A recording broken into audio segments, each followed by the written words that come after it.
Today's video is completely unrelated to beauty or my beauty channel, but I thought that this was going to be interesting enough because I find that a lot of people watch NCLEX-RN preparation videos. If you don't know, if you haven't been following my channel, since I was in the Philippines, I am a BSN graduate and I'm a registered nurse in the Philippines and a registered nurse here in the United States. So this video is specifically for foreign graduates, especially Filipinos who are in the Philippines or here in the US and are planning to take the NCLEX-RN exam to be able to practice as a nurse here in the States. So I'm just going to quickly cover the transition from the Philippines to the US. Most of them nowadays require you to be a registered nurse in the country that you graduated from.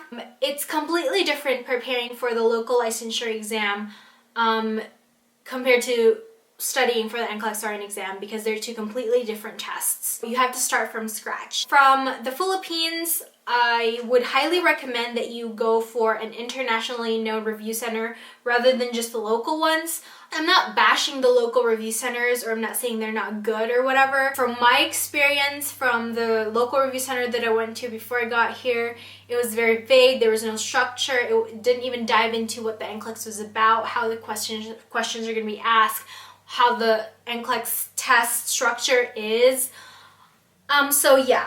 When you're applying for the board, it's gonna be quite expensive if you're in the Philippines because you have to go through FedEx plus the fees plus like all these things are so far away from you than if you're in the US. It's just gonna be USPS and easy. You can just even email them or whatever. You can still email them if you're in the Philippines, but you know what I mean. What state did I apply to? I applied to Vermont, and the main reason is because they do not require TOEFL, IELTS, or CGFNS testing. They do require you to go through credentialing through CGFNS and another private, like third agency or whatever. So that's what I did. Fortunately enough, my school, I graduated from Cebu Doctors University. Our curriculum for nursing is internationally accredited, and all the subjects covered when I was in school is pretty much the same as the subjects being provided here in the States. And also everything was taught in English, and I took English from first year of college to the fourth year. So there was no problems. I paid $300 something for the credentialing, which is expensive. This whole entire thing is expensive, to be honest, but it's an investment to your future. After that, it was easy breezy. I just gave them proof that I'm a licensed nurse in the Philippines and all the other requirements that they needed, and I was approved, and I had a year to take the test. Keep in mind that this is different per state. Some states require you additional certification, additional schooling, and stuff like that. Books. So the books that I used were Saunders, Lippincott Q&A, and the Kaplan review book for 2013-2014, I think. So for the books, why are they important? I highly recommend Saunders because it's the best book in my opinion when it comes to basics. Like I said, if you haven't been in school in a while, or if you need to refresh your content, you have to read Saunders from the first page to the last page. The Lippincott Q&A book, I like it because it's in practice question form. So you're gonna get used to answering practice questions or NCLEX type of questions, but at the same time you're reviewing content. The third book, which is the Kaplan Review, it was just it's not super important. It just gives you kind of the highlights of the NCLEX test, what goes on, why it goes like that, how to go about the tests and all that stuff. So it's not 100% important, but it's nice, kind of like an add-on to your review. Preparing for NCLEX-RN is kind of like going to school again, but the difference is you're going to school and everything's geared towards being able to pass the NCLEX-RN exam. Especially if you graduated years ago, or you have been working and you're about to take the test and you haven't been in school and your brain's not fresh, it's kind of rusty. It's really important to refresh on content because NCLEX-RN is very book-based. It's all a perfect world. If you don't know your content, you're gonna have a hard time answering the questions. It's not a must. It's not like a 500% must that you enroll in a review center, but it really helps. The main reason for me why I would say it really helps is because when you have no idea what NCLEX-RN is, it's really helpful to have someone explain everything to you down to the T. I enrolled at Kaplan Review. There are a lot of review centers that are US based. Keep in mind, if you're in the Philippines, they have a physical review center for Kaplan, which is amazing and which is I would highly recommend. But if you're in the States, most of the reviews, if not all, are online based because of the culture. I mean, you know, most students here are working, studying, and reviewing all at the same time. So it was really hard for me to look for a physical review center. It was all online, which isn't my cup of tea, but I had no choice. Going through the 3-month review of Kaplan, it was very expensive, but they give you an opportunity to pay 3 times and you have access to all their resources. So you're given a physical book for $30 more, but I just got the ebook, which is free. You have access to their QBank, their videos, and all their other resources on their website. This is all going to be based on your discipline and your self-motivation because nobody's going to wake you up in the morning and tell you, hey, it's time to review, it's time to take your practice questions. You are going to have to work on your own. Flashcards.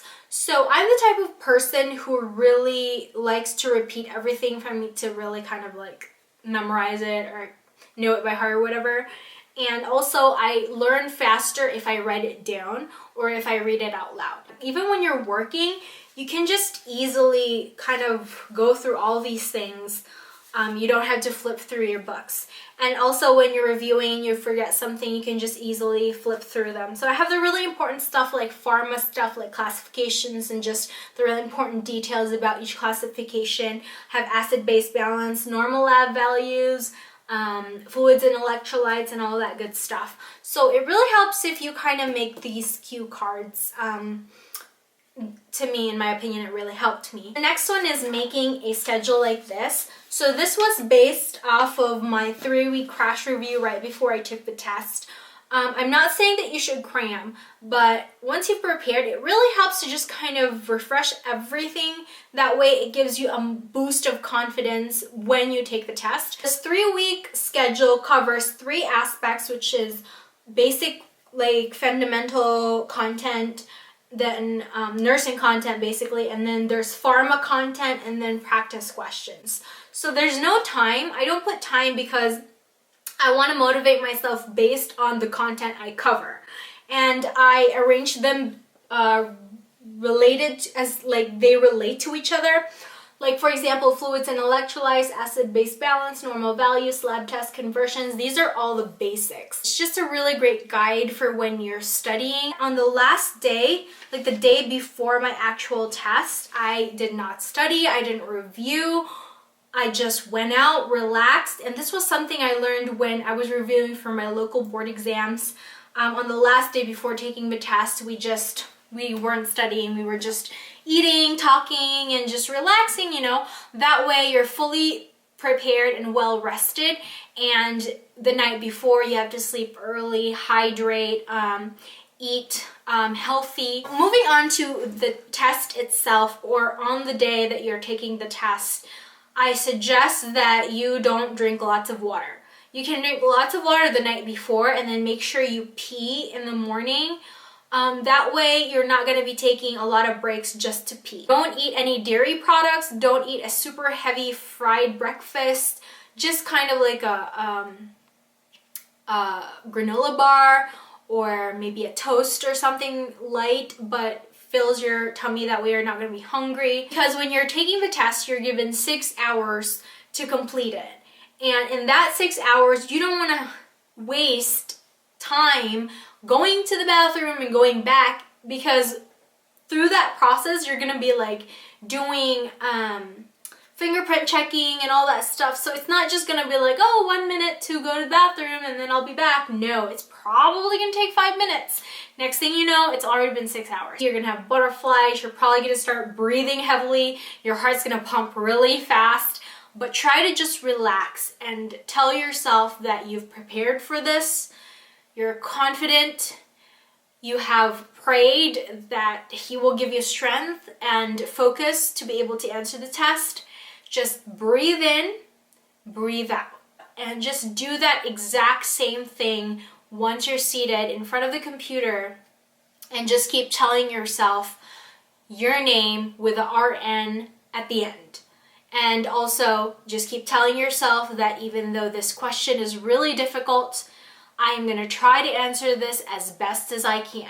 Don't think about all the other myths like, oh, you have to have just 75 questions for you to pass. If you go beyond 75, or if you take 265 questions, you're going to fail. Don't think about that.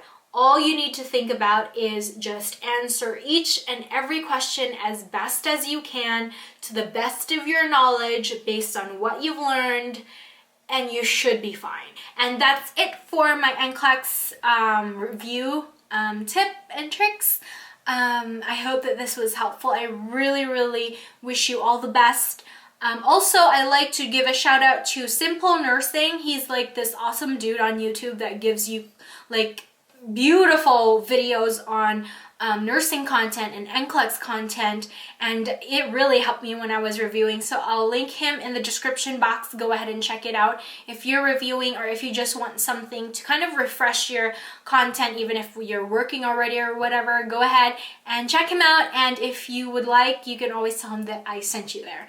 Thank you so much for watching, and I hope that this was helpful again, and I'll see you in my next video. Bye!